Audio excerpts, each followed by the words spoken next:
Alright, welcome to another edition of What the Fuck Happenings here in the Mendham and such. Kind of.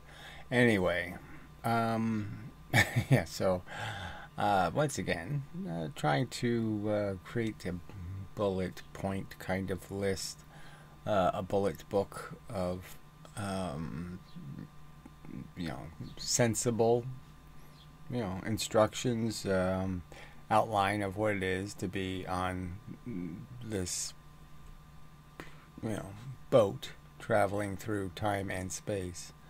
And what the basic rules are about how it functions, and it basically has the story in there that yes, you'll eventually hit your iceberg, and it's not going to be very nice. Anyway, so the story is you should never bought a ticket. But the really story is that you never did buy the ticket. Just shoved in your pocket. You woke up here on the boat, and frankly, it's not a good place to be. Lots of problems, lots of trouble, and only one way out, really. Don't let it happen again. It's the only thing you can do with what little power you have is to prevent future disasters. That's probably a good metaphor, frankly. The whole Titanic experience. And, so I've made a video sort of outlining that stuff, so I guess that's what we'll do. So I will review the video in a sense. I will not review it, I will just scan right through it. Anyway, so you can see pieces of it, but it starts at evolution, the certain rules of evolution. They're going to cause us to be certain things, but frankly, intelligence can overcome all of it if you're willing to be intelligent, frankly. I don't put in there the fact that, intelligence actually does take work. You have to pay attention at school and all that kind of crap, and then if you didn't pay attention at school, then when you get out of school, you have to go ahead and read some shit and listen to some shit, okay, that isn't put to music, and it might be even irritating. You have to listen to people you don't like and stuff you don't like to hear. Anyway, that part isn't in it. Factual, that there isn't, we don't cure the universe's cancer. So yes, it's the idea is there'll be a bunch of little statements like that that really makes the story. Okay, the fact is we don't do anything to fix the universe. The universe doesn't need us. It doesn't. We're not something it puts on the shelf like a bottle of aspirin. We're just not very useful. Well, we're not useful at all. Truth. And we're causing trouble, polluting the air. For is a collection of logical statements, premises and ideas and notions about reality, and those add up to something. Yes. So the fact is this is, later on I'll be talking about, your brain is just a catcher of information, and then it puts the slop together, and it's supposed to do it. If it's functioning properly, the idea is for it to give you the truth, because frankly, that's what you need to survive in nature, is something connected to the truth. So your brain can do that, and you just have to get past the little, pretty small little cultural conditioning elements and other elements where you've learned to be an asshole and a selfish bitch and all that kind of stuff.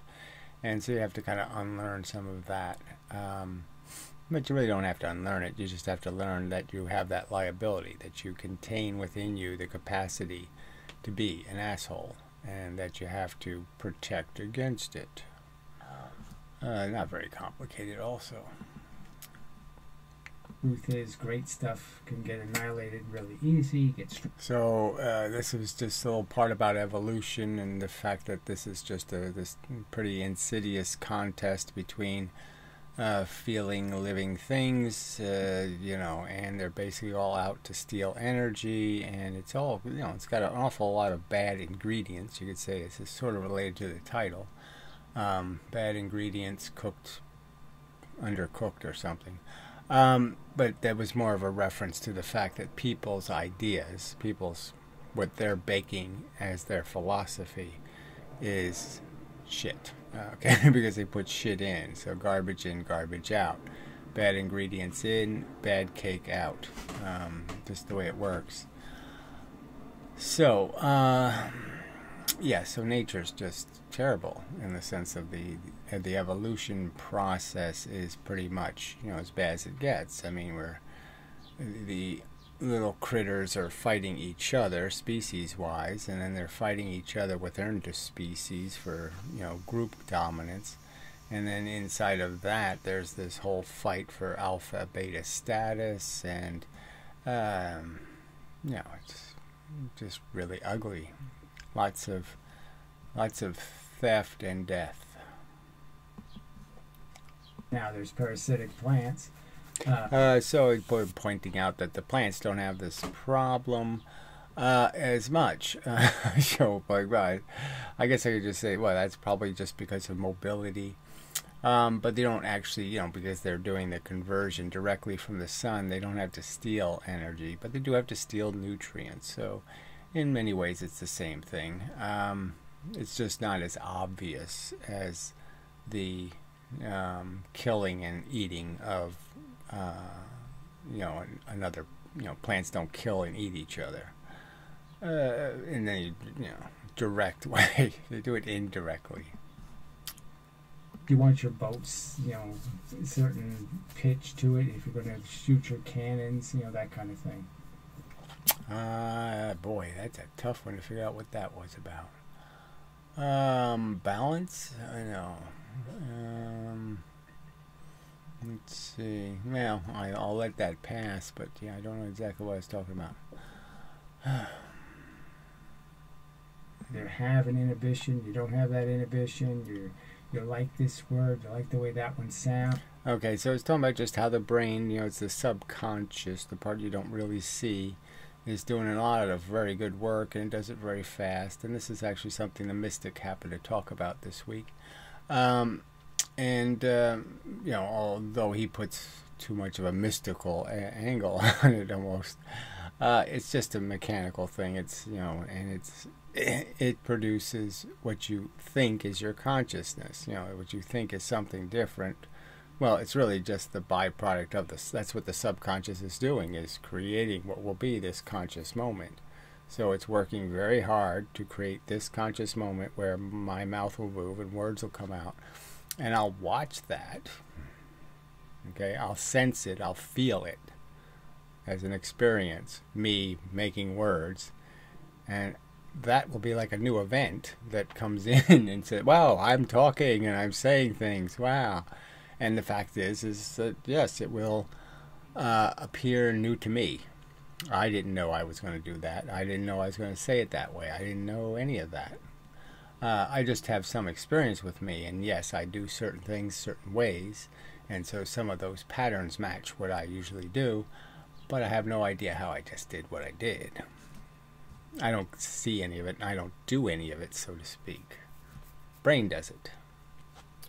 I mean, this is sort of, you know, obvious, but I just mean, you know, there's some people that need to be told they have a mechanical brain that is synthesizing their personality. Yeah, that it's actually making it. It's not some sort of magical thing floating in space or something. It's just a bunch of neurons and arrangements that decide what you look and sound like. What you talk like, let me put it that way. Come on. Just recognizing the fact that it's trainable, it's programmable, it's conditionable. Those are all really important words. So yeah, it's okay. They weren't on the list, but yeah, and so you have to understand what you've been programmed by, and the idea is that you, as a adult or as you mature, you realize what I need to have happen is for what I've resolved as ideals and principles have to be part of that conditioning, that my brain needs to reflexively react to bad events. And some of that will happen as you figure out what's going on in the world. When you see somebody fall down, you'll start running quicker and quicker to help pick them up. Okay, so when you're 5, you don't do nothing, and when you're 10, you might do something, and when you're 25, you kind of thing. You learn to react to the world in an intelligent way. The only use for feelings is really to preserve what we've learned. So the feeling reflex. So that was in there, that my statement that basically you can detect whether something feels based on whether it can learn. So if you want to test a machine and see if it feels, see if it can learn.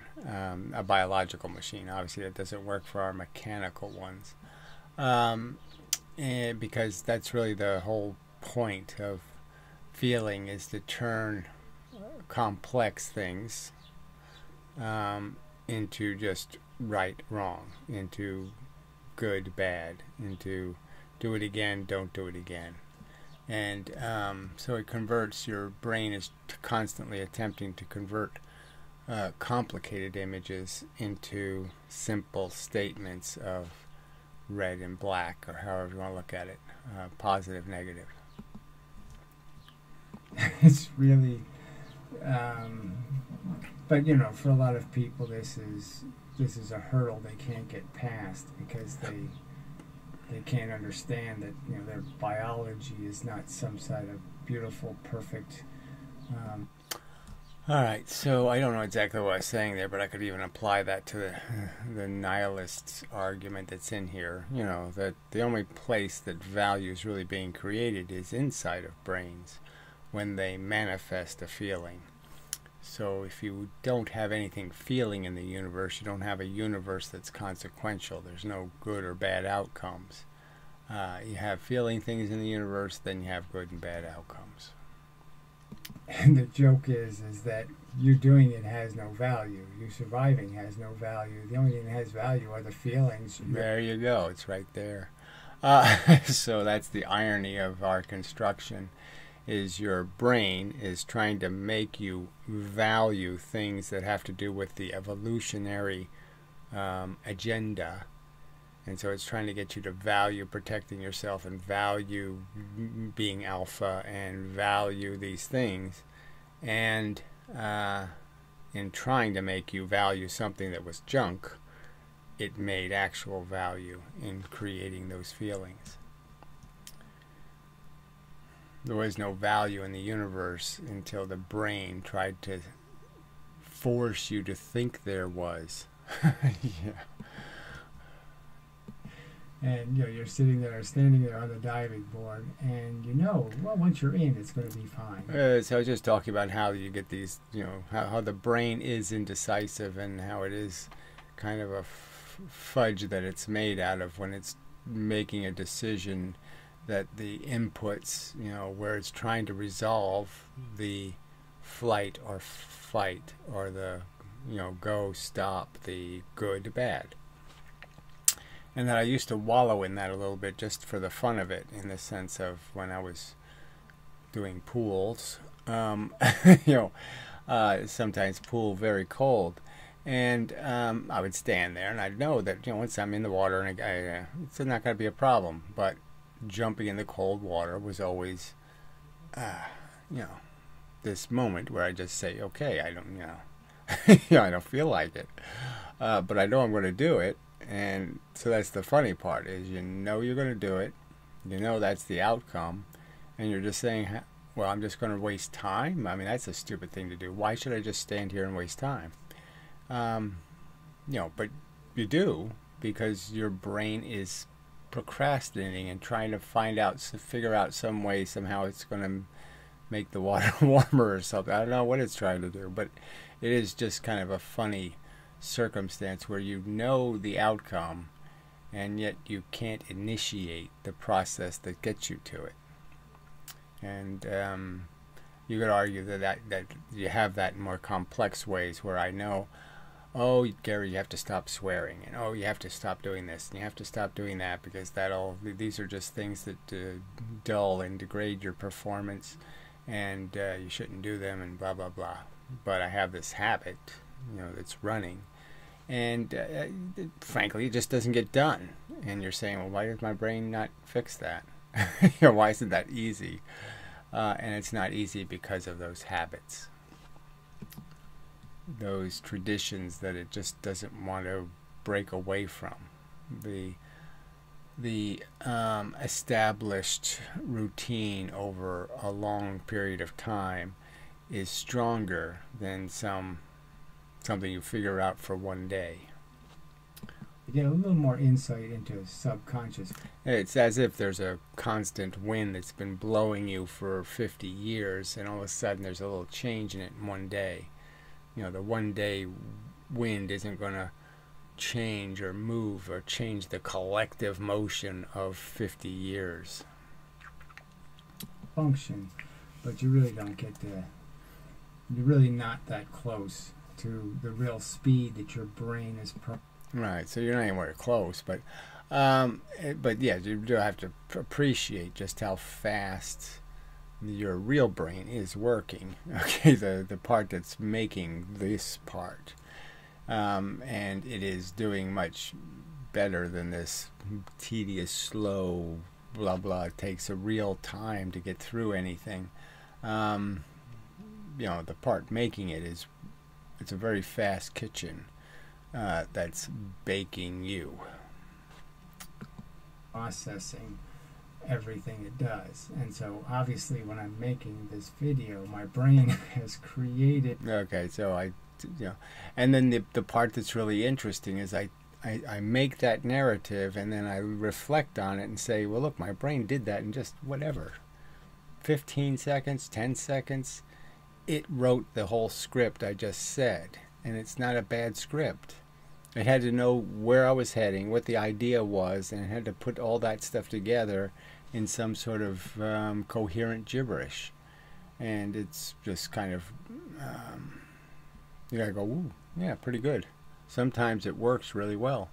Think, logically evaluate, independent of personal feeling interest. So this is the dicey one of getting past the stuff that your conditioning, and your preferences, and recognizing that in spite of those, I can think logically, not in my own interest. Okay, that I can evaluate a problem, whether it's my problem or somebody else's problem or the world's problem. And I can evaluate that problem independent of my personal interest by just understanding the pieces and the players.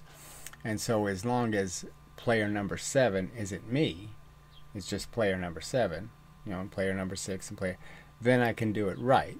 But if I am player number 7, then I got to worry about me being corrupt and saying player number 7 should be important, and shouldn't get a broken leg, and blah blah blah blah blah.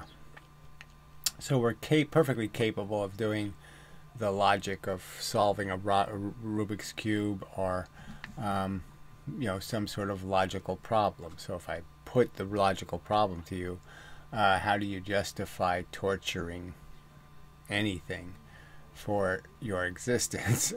You can do the logic, and frankly, if you take you out of it, it's not going to be very hard for you to say, oh, well, of course, none of those people are worth torturing anybody for.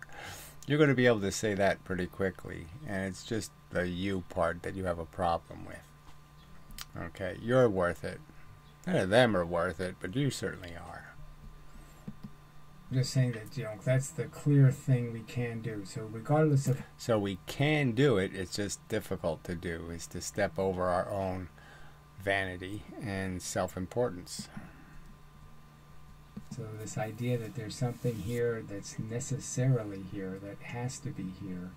So all of that is just the idea that we don't fix anything that's obviously broken. We don't rescue, okay, something by existing.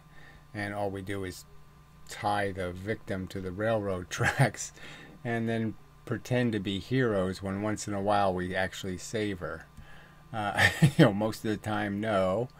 But it's just firemen starting fires and then sometimes putting them out. It's really lame. Of your impulses or some of these reflexes. And, it's pretty hard not to be distracted by what's in it for you, whether it be a good thing or... So this is just the I can't feel their pain argument in a way. So obviously the pain I do feel is mine, and so it's hard not to pay more attention to it and to think it's more important because it's mine, and I'm going to have to endure it. So it's hard sometimes to evaluate the unfelt pain in the same way as you're going to evaluate your felt pain. But that's, again, just once you know you have that potential bias, you can protect against it to some extent and be a good puzzle solver and a good question answerer, and you can be a fair cop, so to speak. To use the fairly common vernacular. I mean, I guess it's a British statement. A doctor said it's some sort of silent migraine thing. Oh, so I was talking about my own misery. And that you have to, constantly live through this, stuff that's in your way, the fog of your life. Now, some people, it's clear sailing. They're breathing clean air. They're feeling pretty good a lot of the time. And for some of us, it's,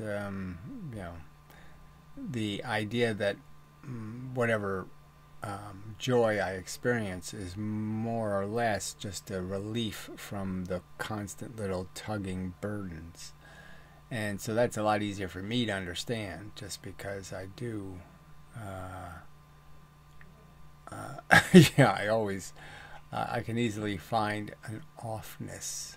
I don't have to go deep into meditation, in terms of asking my brain what's going on, how do I feel, for me to get the answer fairly shitty. I'm just explaining that there is a real fact to the fact that eliminating a bad is the good, and it does parallel quite well to the fact that that's sort of how we feel. It's just getting rid of something broken or some unfunctional component, some bent piece that is what produces relief. It's really just relief that produces good feelings. Now, feeling generically not distracted by feeling good or bad, just playing life. There are people that do that. I'm just saying that I'm not one of those. And I'm just trying to think of a way to say, because you can have that. I'm very comfortable. You can sit in a chair and have there's a sunset and you're comfortable and the air is clean and you can say, this is kind of nice. It's right. It's not an orgasm, but it's nice. And so there's the subtlety to this argument. So yes, it needs to be picked at a little. We exist is that we can wait for ourselves to invent, or we can talk to other people and find out arguments and counter arguments and find out what expect. So that's really how you finally get to some sort of intelligent communication and all that kind of stuff. Is yes, we're all just sitting here taking it in. We all have experiences, what birds are, what they do. They suck because they shit on things, or they make such pleasant sounds, or they're annoying as fuck, all that noise they keep making. We're all experiencing it. We're all having different experiences with different things. We're all putting things in different perspective of what's more important and what's close, and we're all mixing that stuff inside of our heads, creating a statement or, conclusions about defining what something is. And, brilliant or shitty, smart, stupid. I mean, all these labels we can stick on all the crap because we've cooked the facts into a conclusion, a statement.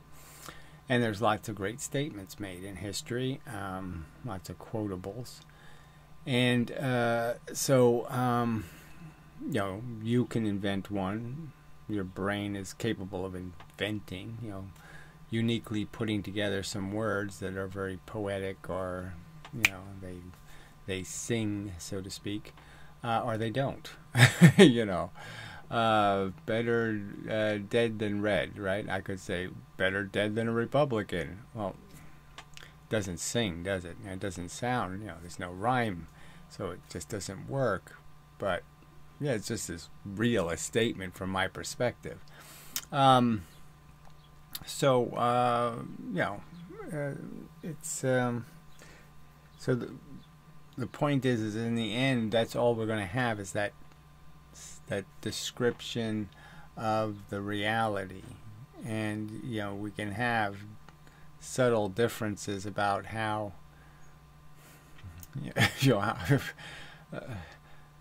how much something sucks, whether it sucks 8, or just 7 or 6, what is it on the scale?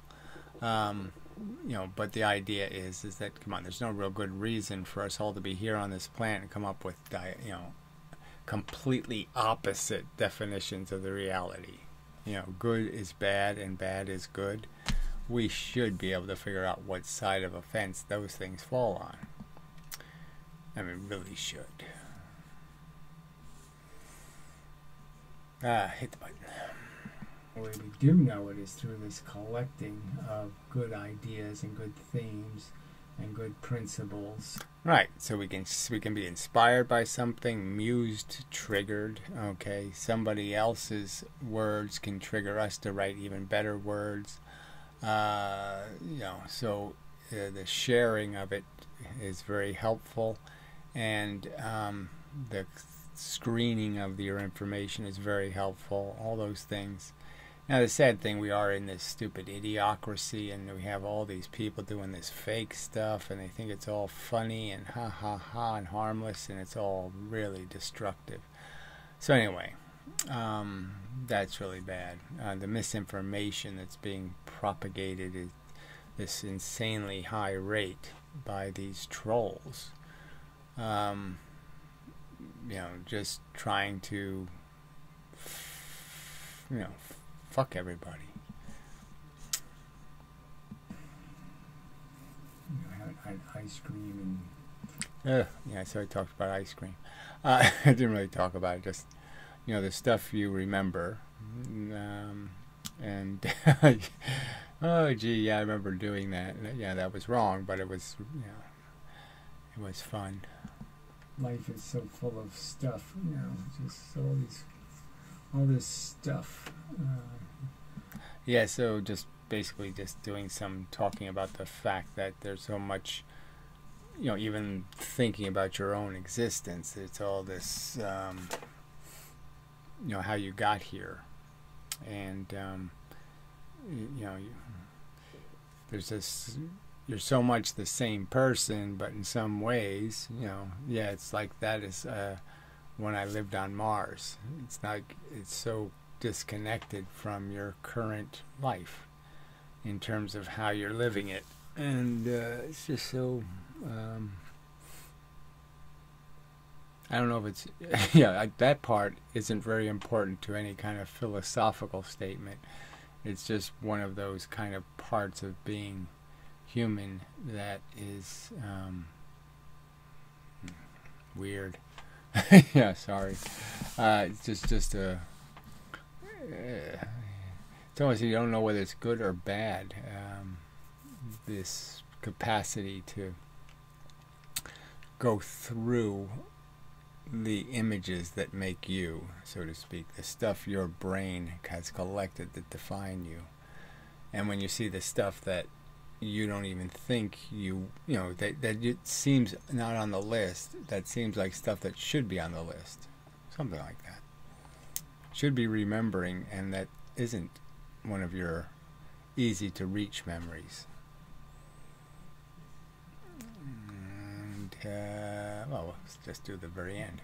You can find some flaw in how I baked that cake. All right, so that's the whole idea. We're just baking, okay, information, cooking it. So you get your information, your sense data, your stuff, you bake it into something, and then I can pick at your cake, and you can pick at my cake, and we'll see whose cake is a better baked cake, kind of thing. But the rules is that, yeah, you have to do these logic rules. You have to don't have contradictions in what you say you've baked. So there are strict ways to analyze what somebody has baked in terms of technically correct things to care about. And then there's assholes who just do, the icing's the wrong color or some kind of bullshit. They find some irrelevancy to worry about, to disqualify the real winner. Okay. So that seems like enough of a video and such. So I'll leave it there. I think it's a pretty good video, and obviously, not obviously, but it is an outline, so I will try to enhance it, and then probably make videos on the important key subjects and try to fill it out as a guidebook. Yeah, guidebook. How to do brain right, kind of thing. At least how to bake a rational philosophy. Something like that. Okay, so till the next time, and such and so forth.